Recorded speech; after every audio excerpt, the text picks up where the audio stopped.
Deposit ako to nung nagkulang na RC. Yung lemon. Magkano isa? May case ka din, madam? Ah, meron. Yan, yung isang case na yan. Yung isang case na yan. Di ba nakuha mo na, hindi mo ba nakuha yung isa? Check muna natin. Dalawang praskito, isang 4, kalahati lang ng Coke 1. Royal. Isang Coke. Isang lemon big, isang RC big. Isang RC small, isang Sprite. Wala ba akong order na ano? Ay, oo nga, wala ko lang kasi yung bote ko. Tapos 3. Sprite, RC, Coke, Royal, Coke mismo, Steam, Coke. Hello guys, magandang hapon. Hapon na, hindi pa rin ako nakakaligo. Wala pang ligo ang inyong tindera, guys. Nako, ang dami ko kasing ginawa. Nagripak ako na nagripak. Sinipag akong magripak ngayong araw na ito, kaya walang ligo pa ang inyong tindera. Wala pang ligo. So, dumating ngayon yung aking deliver ngayong hapon. Kaninang umaga ko pa in order at hapon na dumating. Yan, ipapakita ko sa inyo at magpa-price update tayo kung magkano ngayon ang aking pagbebenta sa mga debote ko at sa mga alak ko ngayon, guys. So, umpisa natin guys sa aking pagpa-price update sa aking pinadeliver na Frasquito. 2 box yan guys. At isang box ng 4. Yan. So, ang aking pagbebenta guys, yan. Naiwan ko ang aking calculator. Wait lang. So, sa Frasquito guys ay namumuhunan tayo sa isang box ng 1,512. Yan siya guys. Yan. So, ang pagbebenta ko guys sa Frasquito ay 80 isang bote. 80 times 24 equals, yan ang kanyang total. Yan, ileles natin sa puhunan ng 1,512. Yan, meron tayong 408 na tubo sa isang kahon ng Frasquito. 2 kahon yan guys, kaya meron na agad tayo ditong 816. At sa 4 naman guys, namumuhunan siya ng 1,452. Ang aking pagbebenta naman guys sa 4, guys, disclaimer lang po, hindi po tayo pare-pareho ng pagpa-price sa ating mga paninda kasi magkakaiba po tayo ng lugar. Maaring pareho lang tayo ng presyo pero yung pagbebenta natin ay magkakaiba. So, balik tayo guys. Ang 4, ang pagbebenta ko guys ay 145 times 12. Yan. So, ileles natin sa puhunan. Sa puhunan na 1,452 less 1,452. Yan. Sa 4, konti lang ang tubo natin guys. Meron lang tayong 288 compare sa Frasquito. Yan. Sa Frasquito meron tayong tubong 408 sa isang box. Kaya mas kumikita tayo sa Frasquito at mas mabenta sa akin guys ang Frasquito. Mas bumebenta ako sa Frasquito kasi kaya isang kahon lang yung aking in-order na 4 kasi hindi ganun kadami ang bumibili ng 4. Yan. Dito naman tayo guys sa sunod. Pagsunod-sunurin natin para hindi tayo malito. Sa Mega, yan. Sa RC Mega guys, yan. Yung aking RC Mega at Lemon Big. Pareho lang sila ng presyo guys. Ang RC Mega, ang isang kahon ay 250. Sorry naman. 250 isang kahon. Ganon din ang lemon. Yan. So, ang pagbebenta ko naman guys, sa mga ito, sa mga kasalo, ay 30 pesos times 12. Yan. Sa puhunan na less 250. Yan. Meron tayong 110. 110 sa kada kahon. Sunod naman tayo. Sunod naman ay ang Sprite 8 ounce. At saka yung sa Sprite 8 ounce muna tayo guys. Ang Sprite 8 ounce ay 168 ang isang case. So, ang pagbebenta ko naman guys, wait lang guys, may nabili. May bumili guys ng beer at saka mga pulutan na chichirya. Nakabenta agad tayo ng 331. Padalawang balik na niya guys, bumili siya ng beer. Bumili siya ng beer, kanina bumili na rin siya ng 2. Plus 2 ngayon at saka yung mga chichirya. So, yung padalawang balik niya, bumenta ako sa kanya ng 331 guys. So, diba?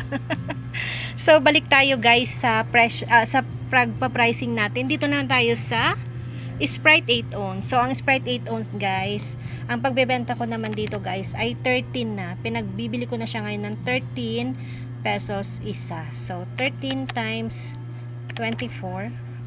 Ayan. 13 times 24. Sa puhunan na 1, ang Sprite ay 168. Less 168. Yan. 144. Meron tayong 144 sa isang case ng 8 ounce. At sa ano naman guys, sa RC small at saka yung lemon small, magkapareho lang sila ng presyo guys. Sa RC small at sa lemon small ay 13 pesos din ang ating pagbebenta times 24. Yan. Less 165. Yan, meron tayong 147 na tubo sa isang case ng RC small at lemon small. So, dako naman tayo dito guys sa Coke 1.5. Ang Coke 1.5 guys, ito siya guys, yan. 696 ang isang case. So, ang pagbebenta ko guys ay 75 times 12. Yan, meron 900 ang kanyang total cost. Less 696.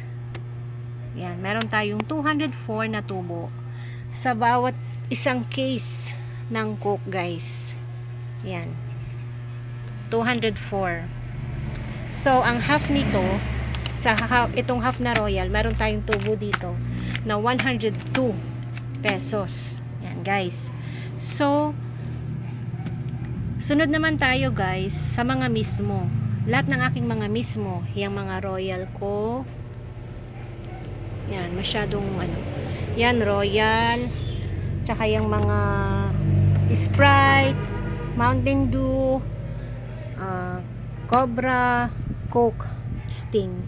Lahat ng aking mismo guys ay 22 pesos. Yan, so 22 pesos. Ang puhunan naman guys dito ng mismo, dito sa aming lugar, dito sa Parting Batangas, ay 190. At ang Sting naman ay 196. At ang Cobra naman na mismo ay 200. So, ang pagbebenta ko guys ay 22 times 12. 22 times 12. Yan. Less natin sa puhunan na 190. So, meron tayong 74 pesos na tubo sa kada case ng Coke. At dito naman tayo guys sa Sting. Ilaless natin sa tubo na 196 sa puhunan na 196. So yan, meron tayong 68 pesos sa bawat case ng Sting. At dumako naman tayo dito sa Cobra mismo. Medyo mas mahal siya guys, 200 kasi ang isang case, pero hindi ko na binago, pinagpare-pareho ko na 22 times 12. So yan, less sa 200. Meron tayong tubong 64 guys dito sa Cobra. Yan. So, yan guys. Yan ang aking mga pagpepresyo sa aking mga soft drinks mismo, mga alak. At sa beer, isasama ko na rin yung beer guys. Ay, hindi ko pala tanda guys yung presyo ng beer dahil wala akong pa-deliver ngayon. So, mag-update na rin ako sa inyo guys sa itlog. Nagpa-deliver kasi ako nung isang araw ng 6 na tray. 6 na tray guys. At yan na lang yung natira. 3 tray na lang. Ang isang tray guys ng itlog ngayon ay 230. Tumaas na naman siya guys. So namumuhunan na siya. Ang pagbebenta ko guys sa itlog ay 9 pa rin. 9 times 30, 270 na lang ang total cost. So ileles natin sa puhunan na 230. So meron na lang tayong tubong 40 pesos guys. Yan. Ang binayaran ko nga pala guys sa aking pinadeliver ngayong hapon ay 7,721.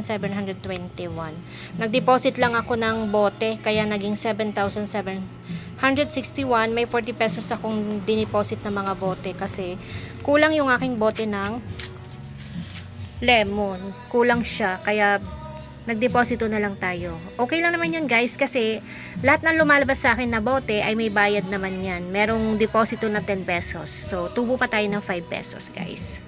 So, yun nga guys. Ang buhay tendera, minsan ligo pa'y wala. In reality, sa tunay na buhay guys, talagang minsan ligo pa'y wala sa sobrang kabisihan. So hanggang dito na lang guys, shinare ko lang ang aking araw. Ngayong araw, ang aking mga delivery. So, hanggang dito na lang guys. Thank you everyone. Thank you for watching. God bless us all.